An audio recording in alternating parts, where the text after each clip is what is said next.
Welcome king and queen 096 YouTube channel. அனைவருக்கும் வணக்கம். Chess போர்டை பற்றி நிறைய விஷயங்கள் நம்ம தெரிஞ்சுக்க போகிறோம். இது ஏன் தெரிஞ்சுக்கணும், இதனால் நமக்கு என்னென்ன ப்ளஸ் இருக்குது, இது யாரெல்லாம் பயன்படுத்தலாம் அப்படின்றதுக்கு நம்ம இப்போ வழிமுறைகளை பார்ப்போம். அதாவது செஸ் போர்டை பொறுத்தவரையிலும் இதற்கு சதுரங்க போட்டி, செஸ் போர்டு அப்படின்லாம் சொல்லுவாங்க. இது என்ன சொல்லுது அப்படின்னாக்கா, ஒரு குழந்தைக்கு அதீத மூளை வளர்ச்சி கொடுக்கக்கூடியது. அதாவது இன்றைய காலகட்டத்தில் நம்ம சிந்தனைகளுக்கு அதிகமாக முக்கியத்துவம் கொடுக்கக்கூடிய இடத்துல இருக்கும். ஒரு சயின்டிஸ்ட் வளர்ச்சி இப்போ பார்த்தீங்கன்னாக்கா நல்ல அதீத சயின்ஸ் வளர்ந்துட்டு போயிட்டு இருக்கு. ஒருத்தர் ஒரு ப்ரோக்ராம் கிரியேட் பண்ணணும்னா கூட டிஃப்ரெண்ட்டாக கிரியேட் பண்ணணும். ஒரு பிஸ்னஸ் ரன் பண்ணா கூட மற்றவங்களோட பெஸ்ட்டாக ரன் பண்ணணும். இந்த மாதிரி ஒருத்தவங்க டிஃப்ரெண்ட்டாக யோசிக்கிறவங்க, கிரியேட் பண்ணுறவங்களுக்கெல்லாம் மூளை நல்ல வளர்ச்சி இருக்கும்.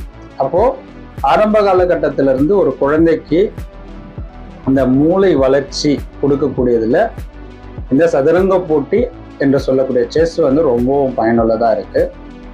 இதற்கு நாம் என்ன பண்ணணும் அப்படின்னாக்கா, இதை டெய்லி ப்ராக்டிஸ் பண்ணும்போது, ஒரு 1/2 hour டெய்லி ப்ராக்டிஸ் பண்ணும்போது உங்களுடைய குழந்தைகளுக்கு நீங்கள் வீட்டிலிருந்தே நல்ல கிரியேட்டிவ் நாலேஜ் கொடுக்க முடியும். இந்த அடிப்படையில் தான் இந்த ஒரு வீடியோ கிரியேட் பண்ணுறேன். முடிஞ்ச வரைக்கும் வாரத்துக்கு ஒரு 2 இல்லை 3 போட்டுகிட்டே வரேன். எப்படி செஸ் விளையாடுறதுலேருந்து ஆரம்பத்துலேருந்து ஆரம்பித்து இது பண்ணிகிட்ருக்கேன். எனக்கு சிறு வயதிலிருந்து செஸ் மீது ரொம்ப விருப்பம் அதிகம். இப்போதைக்கு முடிஞ்ச வரைக்கும் நான் ஆன்லைனில் தான் நிறைய ப்ராக்டிஸ் பண்ணுவேன், நிறைய விளையாடிட்டு இருக்கிறதெல்லாம். அந்த அடிப்படையில் உங்கள் குழந்தைகளுக்கும் கொடுக்குறேன். நீங்களும் ப்ராக்டிஸ் பண்ணி அவங்களுடைய வளர்ச்சியை மேலும் வளர்த்துறதுக்கு ஒரு சிறு வழிகாட்டியாக இருக்கட்டும். நம்மளுடைய யூடியூப் சேனல்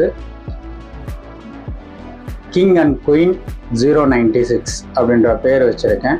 இதற்கு லாஜிக்கும் இருக்குது. கிங் குயின் அப்படின்போது கிங்கு தான் எப்பவுமே. அப்போ அந்த கிங்கை குயின் இவங்க 2 பேரும் தான் அதீத ஒரு இந்த கேமில் இடம்பெற்றிருக்கக்கூடிய ஒரு பவர். அது தவிர்த்து நிறைய பேர் இருக்காங்க. ஒன்று அடிப்படை விளக்கத்தோடு உங்களுக்கு பின்னாடி கொடுத்துட்டே வரேன். 096ன்றதுக்கும் ரீசன் வச்சுருக்கேன். 96னா என்னன்றது இதில் அதுக்கு உங்களுக்கு அடுத்தடுத்த வீடியோவில் ஃபுல் அண்ட் ஃபுல் விளக்கத்தோடு கொடுத்துட்டு வரேன். டெய்லியும் முடிஞ்ச வரைக்கும் இதை ப்ராக்டிஸ் பண்ணுங்கள். உங்கள் குழந்தைங்களுக்கும் கொடுங்க, மற்றவங்களுக்கும் ஷேர் பண்ணுங்கள். கொஞ்சம் ஆதரவு தெரிவிங்க. நன்றிங்க.